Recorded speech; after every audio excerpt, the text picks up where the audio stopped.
Hey, how's it? I'm Dan. Welcome back to Breathing Underwater's Musicast. This episode was originally intended to be part of my annual roundup of concert-going reflections from throughout the year. But as I was putting that episode together, I realized that I had a significant amount to say about this particular artist, which really ballooned the runtime of that roundup episode to a unmanageable degree. So I thought I would release this one as a more bite-sized standalone episode, which will hopefully make both this episode and the annual concert episode much more accessible. Also, in lieu of playing an actual song like I generally do at the end of my Musicast episodes, because from the beginning of me doing this, it just didn't make sense to me to have a podcast talking about music and not playing music. But in this case, since this was mostly focused on a live show, I thought I'd use this opportunity to expand a little bit on what I do when I go to concerts, in addition to making audio podcasts about them, which is make highlight reels or shorts that I post on my YouTube channel, youtube.com/breathingunderwater, and my Instagram at breathingunderwater1, all of which you can find at breathingunderwater.us. But YouTube especially is obnoxious because of the copyright stuff. Even if it's a live show, a lot of times if I do a short that's longer than a minute and YouTube flags it as having copyrighted material, it'll get blocked. So I have to keep it under a minute a lot of times, even if I have a lot more footage that I'd like to make a highlight of. And when that's the case, I do post those on TikTok, which is at breathingdakine, DAKINE. But I'm not a big fan of TikTok. I just post there because it's just one extra way to get myself out there. But I prefer to focus on YouTube personally. It's just the millennial in me, I guess. But anyway, point being, I thought I'd use this opportunity to play a little bit more clips from these shows. Obviously, taken with my phone, so they're not the highest quality, but hey, that's what most of us are used to watching on YouTube anyway. So I hope you enjoy an expanded highlight montage of some of the songs that were played at these shows. And instead of saving the music for the end like I traditionally do in my Musicast episodes, I'm going to play the highlights right after I talk about each show.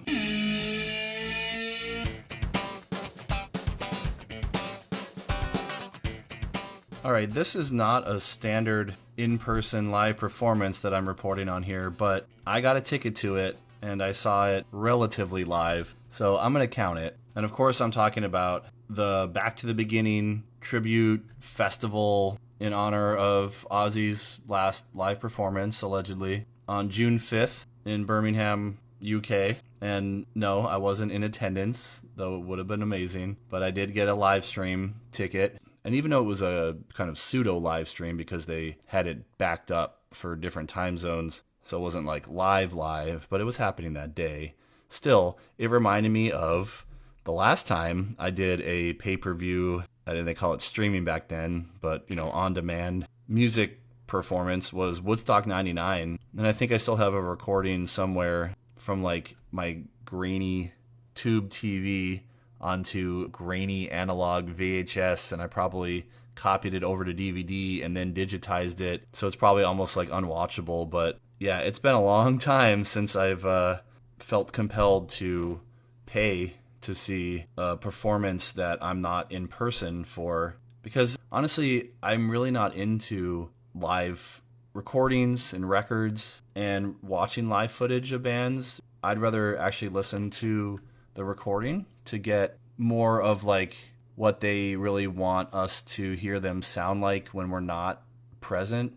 Because most of the time live recordings don't capture the full feeling of it because they can't, because it's a different sensory experience watching it on a screen as opposed to watching it when you're there and you're feeling it and you're with the crowd and all that kind of stuff. So yeah, I've just never really been into that kind of like pre-recorded live thing or even live streams. I'd rather either just be there or listen to the original recordings. But like with Woodstock 99, it was a big cultural moment, and it was something that I wished I was able to experience live, so I tried to do the next best thing, watch it on TV. So that's why I was willing to do it for this, because as you can hear much more about on my episode 22 of this podcast, where I talk about having seen Sabbath and Ozzy several times back in high school and college. Actually, and then again later on the subsequent concert reflection episode in my post-college years, I think it was like 2006 or 2007 shows and beyond,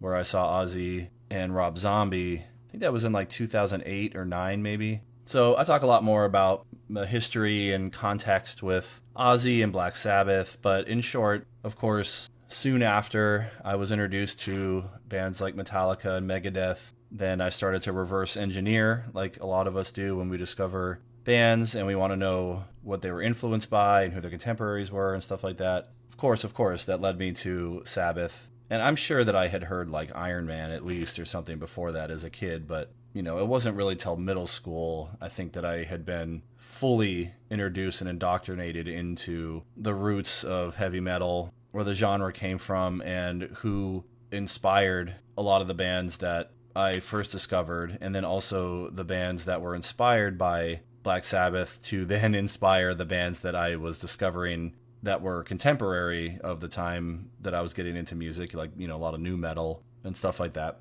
But having started out in a more thrash realm because of Metallica, Megadeth, Sepultura being my initial exposure to the scene, obviously Black Sabbath was always an inexorable part of that conversation. And I follow, YouTube channels like Rock Feed and stuff that update us on happenings in the rock world. So I've been privy to Ozzy's health decline and everything, and how he was hoping to maybe do like a residency for a while, but then it turned out that he was not going to be able to walk, probably indefinitely. And then they announced this show, and then they started announcing with the insane amount of legendary bands that were going to be a part of it. And I was like, how are they going to pull this off? I think that's what like the collective thought was, like, this is amazing. How are they going to pull this off? And pretty much immediately when it started and I realized what it was going to be, it was actually funny because right before I logged into it yesterday, which this is July 6th that I'm recording this, I said to my wife kind of offhand, like, as a tribute to Ozzy and Sabbath and everything, all these bands should do like a Nativity in Black kind of thing, which, if you don't know, was a compilation that came out like in the late 90s, early 2000s, somewhere in there, I think. That was like a double album of all these bands, everybody from Typo Negative to Pantera, White Zombie, Anthrax, Megadeth, like, everybody that was part of that realm did covers and made a compilation double disc album or a two-parter album or whatever. I don't know if it was released at the same time, of Sabbath songs as a tribute. And I noticed that a lot of the bands that were playing on the roster were bands that had contributed to that album. And I was like, oh, they should just do that. And then I started watching it. I was like, oh, okay, they're going to kind of do that. So I give myself a little bit of credit for having a similar inspiration that apparently like Tom Morello did, I guess, because he allegedly organized this thing, conceptualized it, I don't know. Just that the groundwork had already been laid, and the idea of all these bands that were influenced by Sabbath to play Sabbath songs. Because when I first heard all these bands being announced, I was like, is it going to be like a festival where all these bands like play a set, but just in tribute to Ozzy? Maybe they play a cover or something. But for the first half of the show, it was like, I think every band played like 3 songs, and one of them was a Sabbath or Ozzy cover. And then as the day went on and the bands got more and more Metallica-y, they played a little bit longer of a set, and then some of them included more than one cover. But yeah, I mean, it was exactly what I think it should have been, and it just made me really happy. I know there were a lot of tears shed and a lot of, sorrowful, mournful goodbyes and stuff to Ozzy playing out live and everything, but I think it's actually kind of cool, and I was happy to see that Steven Tyler was able to be there and sing, because, you hear about stuff like what happened with Jane's Addiction, who I don't like at all, but I still feel bad that like things just kind of ended abruptly, or Steven Tyler, they had that tour planned, I guess, and he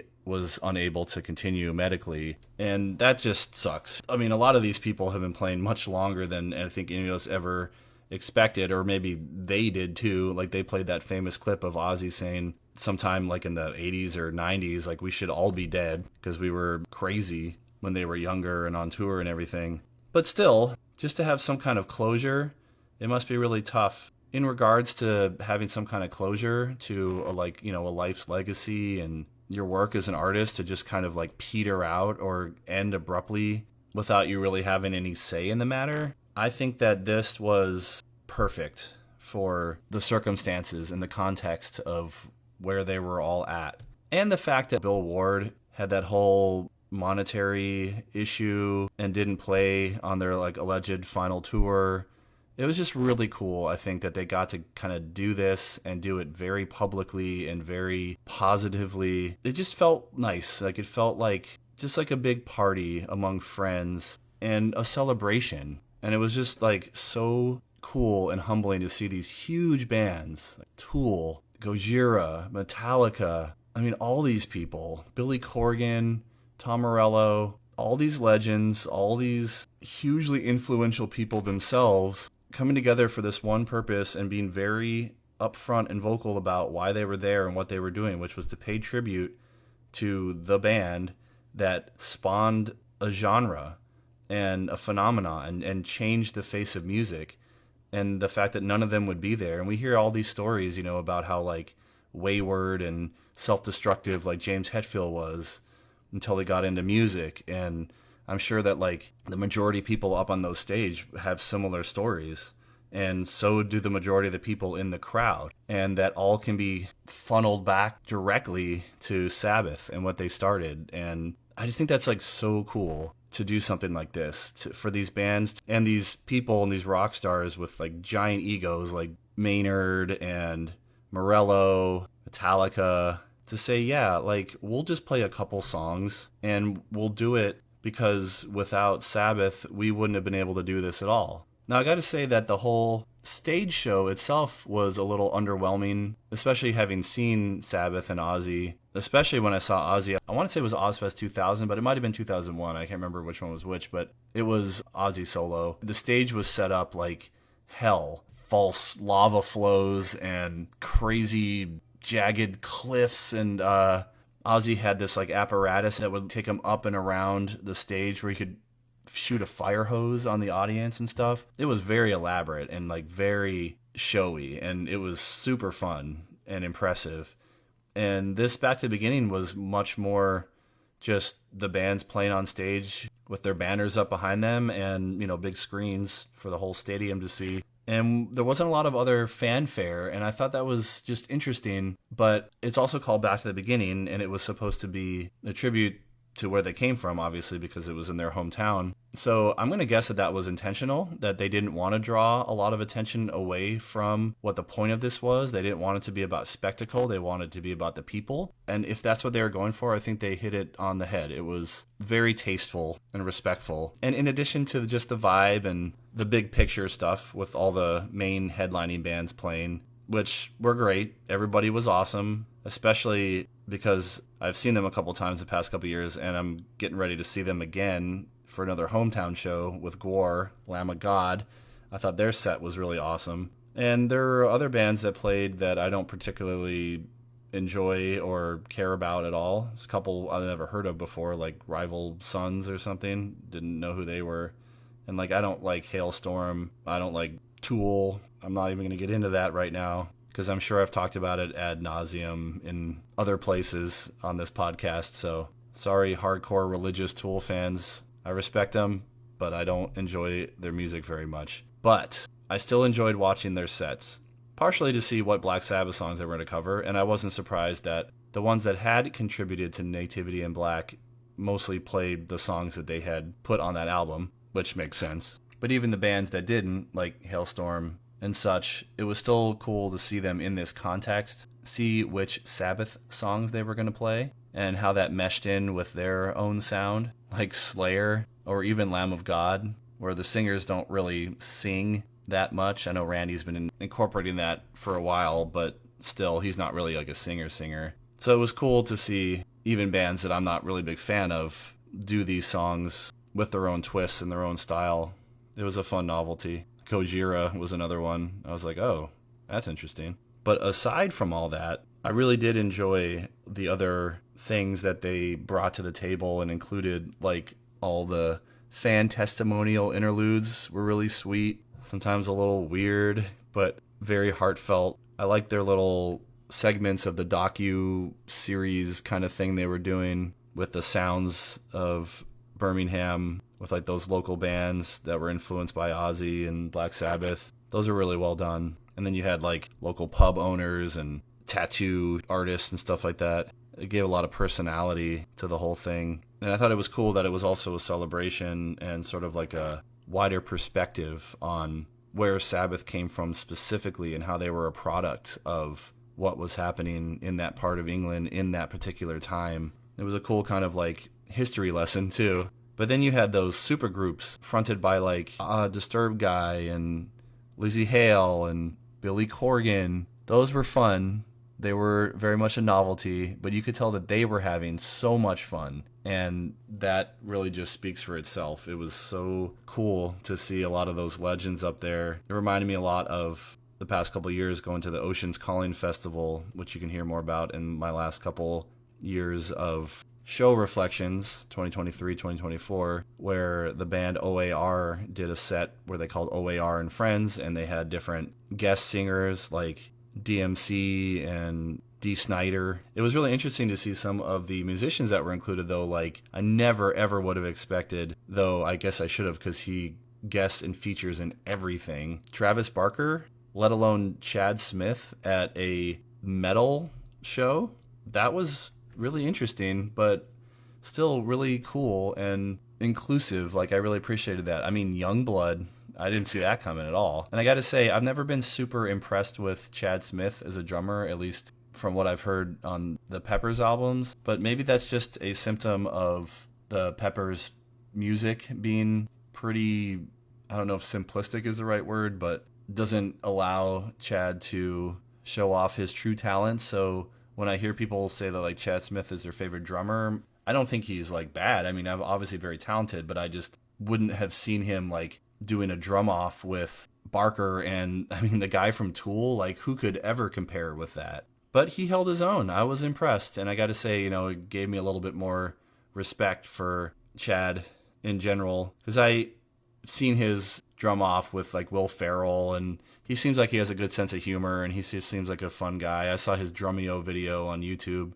He seems really down to earth and relatable, but as a drummer, I was impressed that he was able to hold his own. I mean, obviously he wasn't at the same level of showmanship or technical prowess as the Tool guy. I'm sorry, I don't know his name, but I'm not sorry. I don't care. He's a great drummer, but I don't like Tool. Sorry. Come at me. And the showmanship of Barker, it was an interesting inclusion, but I thought that was cool. Gave me some respect for him. And again, it was cool to see Steven Tyler up there. I thought, the last I heard, he was never going to sing again. Maybe I heard it wrong, but I thought that he was done. And so it was cool to see him up there. He seemed like he was struggling, of course, but not any more than Axl Rose. So maybe, hopefully, that gave him a little closure for his time on the stage too. I don't know. And speaking of having newfound or increased respect for people, I had heard that Jason Momoa was a metalhead, so I wasn't totally shocked to see him there, but I didn't really know how legit that was, you know? Like, you hear about things, or you see, like, a Kardashian wearing a, what was she, I don't remember what she was wearing. Was it, like, Cannibal Corpse or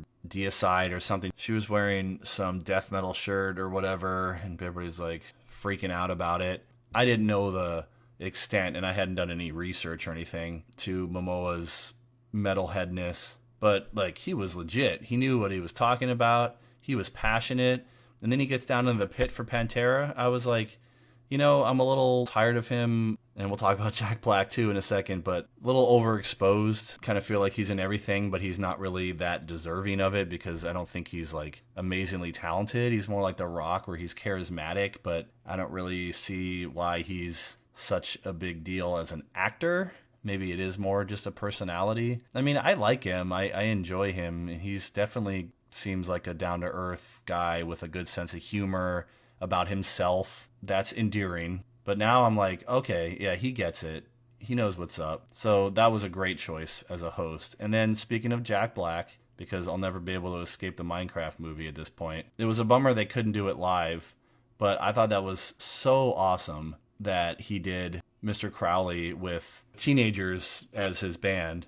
I know some of them, or one of them was Tom Morello's son, right? And I don't remember who everybody else was, but yeah, it's, you know, a bit of a gimmick because he's doing a School of Rock thing. But the whole point of the School of Rock thing too was to inspire kids to get into music. And, you know, it started a whole music school.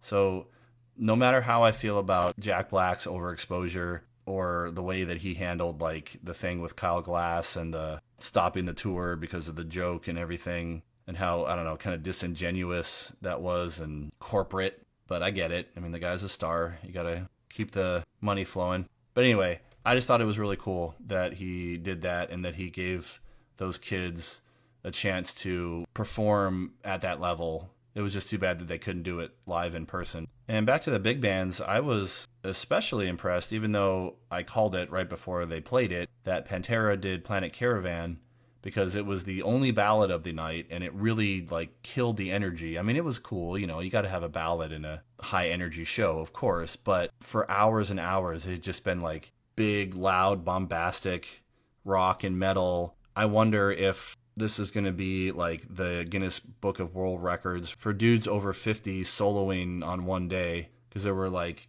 a billion guitar solos after all that big loudness. Then Pantera, of all bands, which was weird when it came out on Far Beyond Driven, which I thought was funny that Phil looks over to Rex or somebody when he was like, you know, we put this one on, what was it, Far Beyond Driven? Like, yeah, you don't remember which album. Well, maybe he doesn't, because we all know about Phil. But I knew they had done Electric Funeral too, because that was on Nativity in Black. But I was like, oh, they got to play Planet Caravan, because like that's the Pantera cover that they're known for. And then they did. And I was like, okay. But I still didn't think it was like the best choice of the day, at least not what I expected for the energy of a band like Pantera. But then they did Electric Funeral, so they brought it back up. So it was all good. And I probably should have gone to the DC stop of the Metallica 72 Seasons tour, or whatever they're calling it at this point, which, you know, included Pantera. That was last month, and I really debated going, because none of those guys are getting any younger.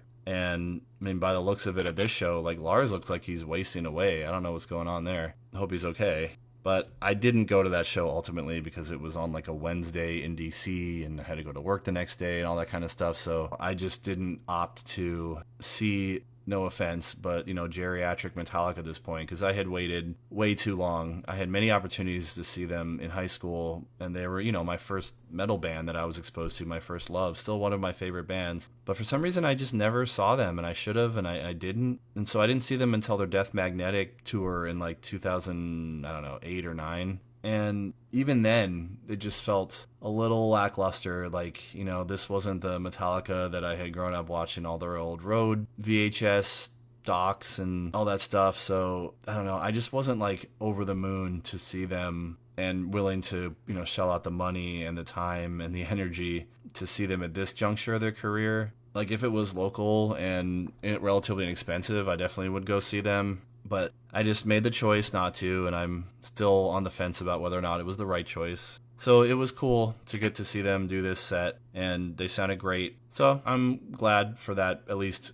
small makeup of not seeing them last month, for what it's worth. But then it was finally time for the main event, Ozzy doing his solo stuff, and then Sabbath. And during the solo stuff, I was really glad and impressed to see Zach come out in a big purple kilt, which, if you haven't seen in my YouTube stuff, when I do drum stuff, I also play in a kilt because I go by the Kilted Aloha Drummer hashtag. And I know wearing kilts on stage is nothing new, but that was the first one that I saw that day.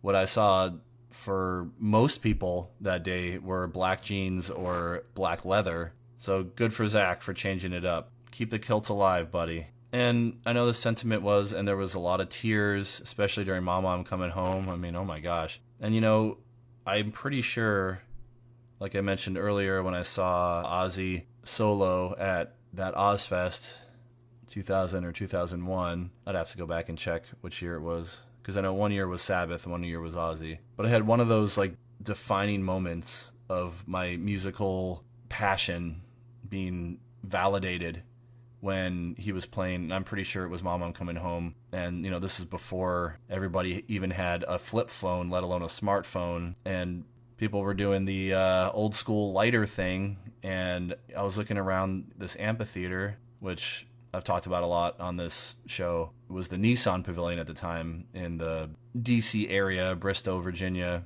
Now it's called the Jiffy Lube Pavilion, I believe. But there was just some kind of like magic in the air. You know, there was all these people all united and singing louder than Ozzy and the band. And I just remember like looking around and kind of taking it all in.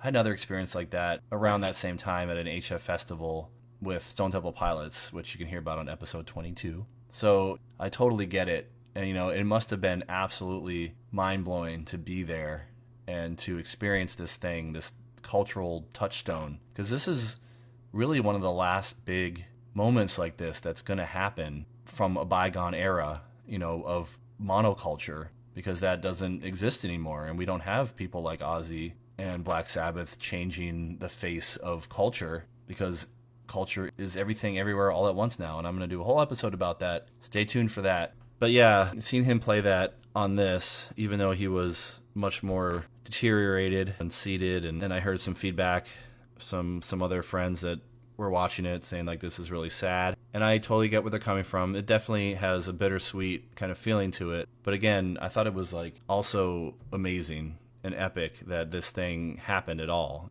That Ozzy's career just kind of fizzle out. Like it went out with a bang, literally, because all the fireworks at the end. And then Sabbath, even though I wish Bill Ward kept his shirt on, sounded great. And, Ozzy, for his state, I thought actually sounded pretty good. I was glad to see him able to do that and to put his all into it. I really believed him and I bought it when he talked about how much this means to him and how much we couldn't understand how much this means to him. I take him at his word for that. I think this was really important to him. The guy's been performing his whole life.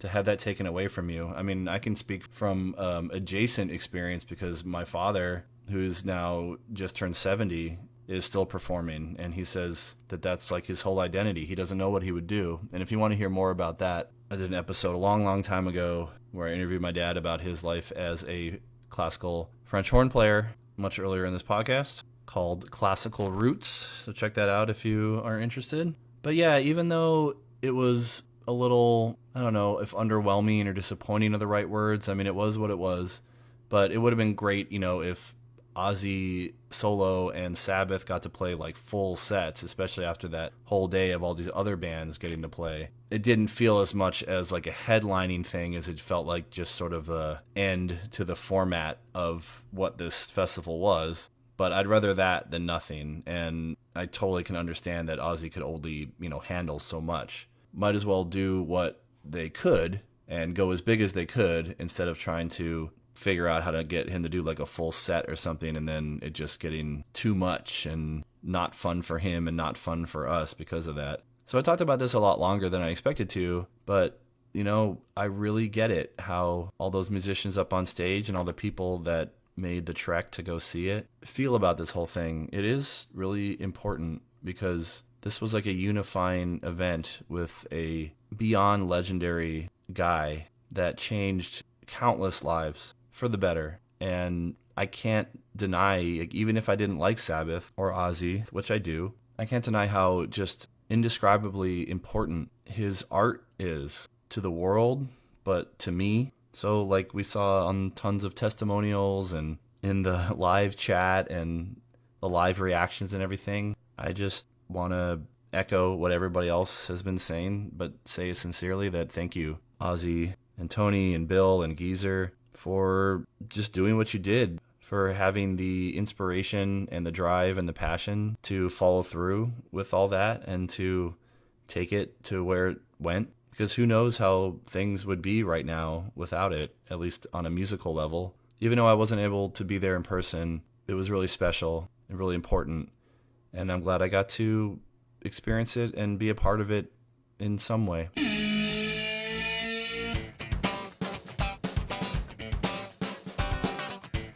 On July 24th, the day was finally upon us to bask in the hot sun and warm blood of Lamb of God, GWAR, and Hatebreed. And as I said earlier, it was back at the Allianz Amphitheater at the riverfront, and I've learned how to say it right because I actually had a parent at a summer camp that I've been teaching at who's German help me pronounce it correctly. And just like the week before, it was pretty hot. Not unbearable, but definitely uncomfortable. Luckily, by the time we got there, the sun was pretty much below the tree line, so we weren't in like direct sunlight. Problem was, though, my stupid Ticketmaster app wasn't loading. And even though this is a local venue and not far away from where I live, relatively speaking, about 20 minutes, we still got there just before Hatebreed went on, and I was getting a little antsy because I was worried that, I was going to miss it. And I haven't seen Hatebreed since 2018, and I love Lamb of God, and I was really looking forward to seeing GWAR for the experience. I'll get more to that in a minute. But Hatebreed was really the band that I was like dying to see, that I had to see the whole set. And like a noob, an amateur, an idiot, when I first got the tickets, I should have just added them to my Google Wallet. But no, I didn't for whatever stupid reason. So I get there and my app's not loading, and we tried everything, put on my wife's hotspot, restarted, reloaded. The only thing I didn't do was uninstall the app there because the signal wasn't great. But luckily, my wife was able to sign in to my Ticketmaster account on her phone and pull them up. And then later, when I got home, I uninstalled and reinstalled the app, and it did work. So I guess it was a glitch. But while we were trying to figure all that out, Hatebreed had just started playing when we were at the gate about to scan our tickets, which I obviously didn't have ready. So I decided, and I'm thankful that we went to Dave Matthews last week, so I knew to do this. We left the line and went back up the hill a little bit and stood outside of the gate, and we could see the whole venue. So at least I could see and hear Hatebreed, even though we weren't officially inside yet. And then a few songs in, we finally got the whole thing figured out on my wife's phone, and we went in and got to see the rest of it from the lawn. And they were freaking incredible. And since I haven't seen Hatebreed outside in a big venue like this since 2004 Ozfest in Jersey, and the last time that I saw them was at a little club here in Richmond called the Broadberry, I really wasn't sure what to expect. You know, I didn't know if they still had that like big amphitheater kind of sensibility, and I'm just not used to seeing hardcore or metalcore bands really in that capacity in general. But they really brought it, and they had big banners up. They had a big inflatable demon minotaur guy, and Jamie was like so funny, and he just seemed like so excited and like so full of energy, which was so great. But he kept saying, who's coming out of mosh retirement? Who's coming out of moshing retirement? Let's go. So like he knew exactly who the crowd was. He knew that it wasn't full of a bunch of like Gen Zers there. It was millennials. Though there were a good amount of teenagers and some younger kids with their parents, which has been very much the case in the past decade or so for me, going to bands from that era at my age. That's just kind of like to be expected. But it's always good to see that it's not just the old guard like me going to these shows, but there are still younger people that are at least willing to indulge their parents, if not go willingly. And I think that's great. And they also did the best pun that I've ever seen or heard in my entire life.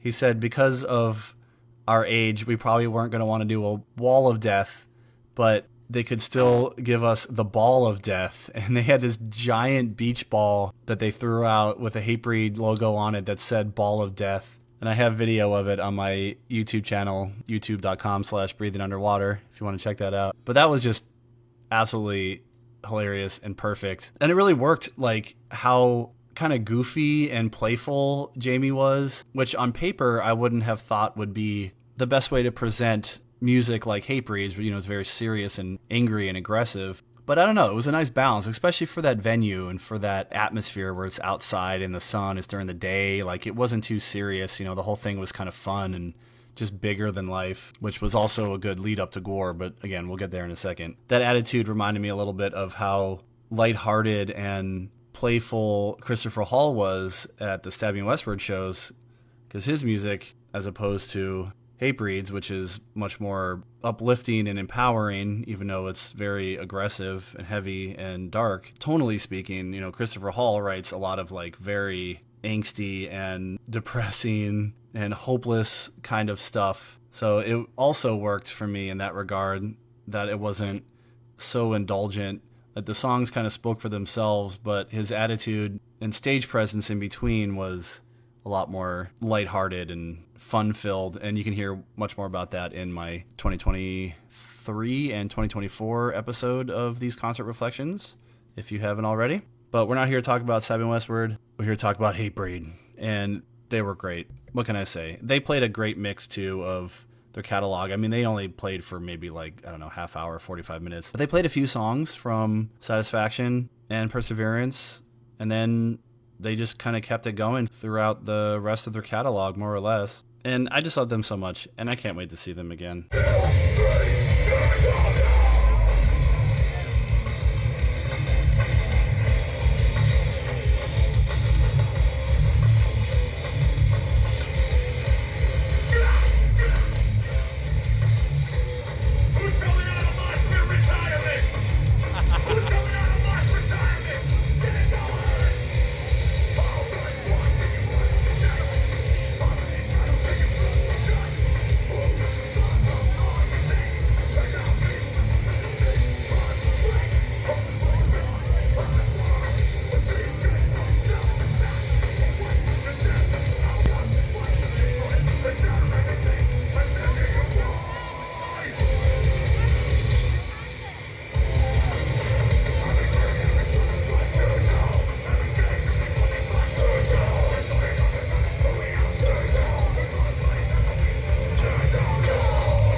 steadfast.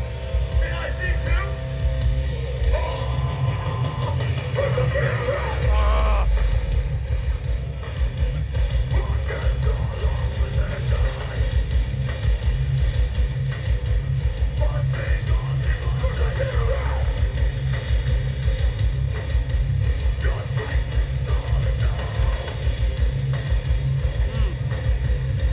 Man, in the termination.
So after buying some Lamb of God merch, because apparently this was Hatebreed's last show. I don't know if this was Lamb of God and GWAR's last show too of this leg of the tour, but Hatebreed specifically said that they were headed to Europe after this, so they didn't have any merch except for like a triple extra large shirt. And I would have gladly bought some Hatebreed merch, but they must have been out for this leg of the US side of the tour, which I've seen before, like when I saw Alluviette, for instance, and they were like out of most of their merch too because it was like the last day of the tour. But then GWAR took the stage, and of course I've heard of GWAR. Of course I know the shtick. I mean, I live in Richmond, though I didn't know that they're from Richmond when I first discovered them, which I first discovered them, I'm going to say in early high school because of Empire Records, which is one of my favorite movies. It's a classic, but that scene where... Mark, man, you play a mean guitar, man.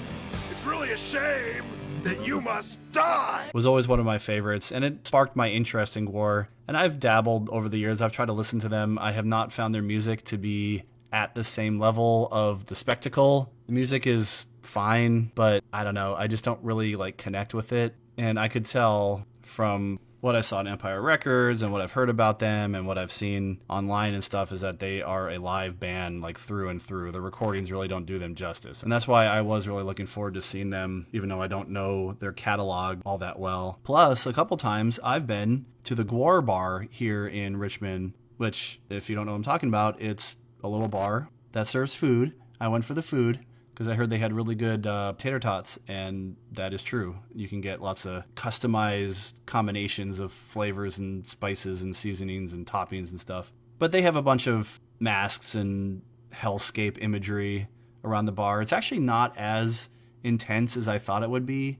It's more just like a casual, typical dive bar with some costume pieces and guitars and stuff like here and there. But it's really the menu that is the most GWAR-ish thing, because all the food either has like crass and hell-related puns and things, but there's probably a lot of inside references and jokes to their own music and lore that I'm not that familiar with. But if you're ever in Richmond, Virginia, and you have a chance to go to, I believe it's in Jackson Ward, if I have my areas correct, check out the GWAR bar. They got good tots. Come on, give me some of your tots. And yeah, GWAR did not disappoint. They definitely met my expectations. It was pretty much exactly what I did expect. Guys in big, crazy costumes, goofing around, spraying blood all over the audience. Everything that you've heard, we saw. I just felt really bad for them, though I guess they're used to it because they're from here. But those big foam costumes and everything must have been so hot, because it's hot anyway, and then you're up on stage and you're moving around and under the lights and everything, and you're wearing those costumes. They must have been dying in there. But it didn't seem to slow them down, because they played a pretty long and jam-packed set, even though they took a lot of breaks, not from doing things in general, but just from playing music so they could do their skits and interludes, where, for instance, they had people in very disgustingly exaggerated Donald Trump, Vladimir Putin, Taylor Swift costumes get disemboweled and other horrible things, spraying the audience with blood. And I gotta say, I wasn't surprised because, you know, I knew to expect it, and I definitely knew their level of humor, which is very, like, adolescent. But for it being an outdoor venue, downtown of a city, I was surprised, a little impressed, also maybe a little taken aback about how incredibly crass and crude they were. The stuff that they talked about was not family friendly by any means, and I can imagine if any kids were there that night with their parents that haven't listened to GWAR or seen them before, might have learned a couple things about anatomy and reproduction and murder. But, you know, it's all in good fun. So I can't say that I'm going to rush out and see GWAR again. I feel like now that I've seen them, finally, I'm good. I can't imagine that there's a lot of other big surprises and novelty to be had at a GWAR show. And that's just because, again, I'm not emotionally attached to them. I think they're a lot of fun, and they're really unique and really clever. And they're definitely, like, maybe underappreciated, if that's the right term, for when it comes to shock rock and stuff. We tend to think about Manson and these days, like Ronnie Radke and stuff, but GWAR has been doing this since, the early 80s, and they definitely haven't matured or sold out, so I think they deserve a lot of credit for being who they are, doing what they do, and not being compromising about that.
And I mentioned Taylor Swift a minute ago. So if you heard my 2023 episode of concerts, I mentioned with her and Pink, and I've had other experiences over the past few years going to more pop and alt-oriented stuff that tend to be more female-oriented fan bases, where the bathroom lines for the girls are so egregiously long that the girls end up sneaking into the boys' bathroom. So I thought it was funny, somebody pointed out, when I was standing in a long guys line to go to the bathroom, somebody said, you can tell it's a metal show because there's no line for the girls' room. And having experienced the opposite so much in the past few years, I found that to be especially true and hilarious. Another thing I noticed, which was not surprising, was Ozzy had just died a couple days before. So not surprisingly, but also I was glad to hear that they were playing a lot of Ozzy and Sabbath in between the bands, and that made me really curious what Lamb of God was going to do, because they were just at the Back to the Beginning show a couple weeks before. So we'll get to that in a second. But by this point, it was dark out. GWAR had sufficiently filled the air with fog machine mist, and the blood was starting to dry and evaporate on the crowd, and Lamb of God took the stage epically, mightily, came out and dominated as usual. They were awesome. They were epic. They were everything that I've come to know them for. Big and full, but super tight. And even at their ages and their status as more like legends in the rock world at this point, they played with as much fiery ferocity and fervency. Just going for some extra alliteration because I love it. Than they did like when I saw them back in 2004 at the same Ozfest that I saw Hatebreed with, which I think either Jamie or Randy brought up. I might just be making that up, but I feel like somebody mentioned that on stage. And they played a great mix of their catalog, Ashes of the Wake stuff all the way up to the present. I didn't hear too much from Wrath, which I was hoping for, because, you know, I've seen them play Redneck and Walk With Me in Hell a few times, so I was hoping for a little bit more variety, but of course they played those. But they did play a couple off of Sacrament that I wasn't expecting, so that was fun. But what was most noteworthy this time, as opposed to last year, when I saw Lamb of God and Mastodon co-headline because they were doing that 20th anniversary of Ashes of the Wake and Leviathan, and that was at the other amphitheater, the older one, at the Raceway here in Richmond. I was surprised last time, and maybe it was just for time constraint or something, but Randy didn't talk as much about it being a hometown show, that they were much more focused on the 20th anniversary of the albums and everything. But I was really expecting a hometown show to be a big deal, just because it, you know, usually is for bands. But this time, maybe just because they were headlining and not co-headlining, or because there was no other like restrictions around it, like anniversaries or anything, Randy talked a lot about this hometown show and being from Richmond and representing Richmond to the rest of the world, and how he always makes it a point to let everybody know where he's from and representing. And he talked about where they started the band on Gray Street, like why he came to Richmond, which was really funny because he said to go to college with air quotes. And then he said, you can see how that turned out. So I didn't realize that he wasn't from Richmond. He was a college transplant, but still. And he talked about some of the early clubs that they played, and they gave a lot of props and reverence to GWAR for being like their mentors, for taking them out on their first big tour, for giving them a chance. They made sure to point out that they wouldn't be here, at least not where they are, if it hadn't been for GWAR, which is kind of ironic that GWAR opened for them. But I understand, you know, status and draw matters more so than just seniority. But yeah, it was really cool, you know, to hear Randy kind of go off a little bit more about what his hometown means to him and how it shaped him, and the relationships with the music scene here, and how they're able to take that out to the world. And then as hoped, but again, I wasn't sure how expected it could be because it was so soon. They have been doing this tour, and I know a lot of times on tours of this level, it's hard to change gears or throw in things at the last minute. Like I said, talking about Dave Matthews a couple minutes ago, I don't look up set lists and things. So maybe they've been playing Children of the Grave the whole time on this tour in anticipation of the Back to the Beginning Fest, but I don't know.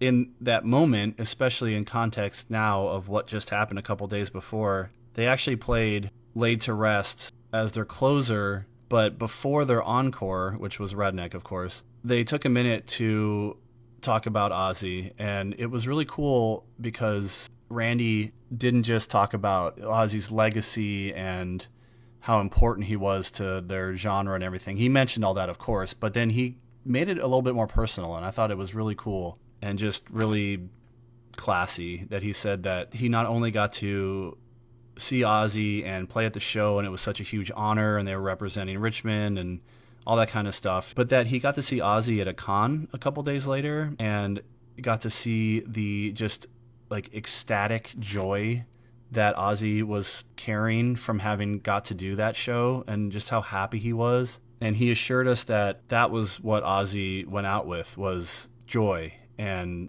gratitude. And that's kind of my takeaway too from this whole thing. I know it's been very sad for this whole community since Ozzy passed, but for me, I'm just so glad that he got to play that last show and he got to kind of have that full circle closure, unlike a lot of his peers and contemporaries that have, for whatever reason, not got to have that. And Randy assured us that it made all the difference to him, and that, now that he's not with us here, he's still with us, looking over us and appreciating how we're carrying his legacy on and everything. So it was very positive, and it was very reverential and sweet, as opposed to being more like focused on the loss and the sadness of it and everything, especially so soon after Ozzy died. I thought that was something that we all really needed to hear, and I thought Randy handled it really, really well. So good on him. And otherwise, it was just a perfect, epic night of metal. Everybody was so hype that they even got a pit and a circle pit going back in the lawn. So it was very energizing, and I'm still days later like feeling the buzz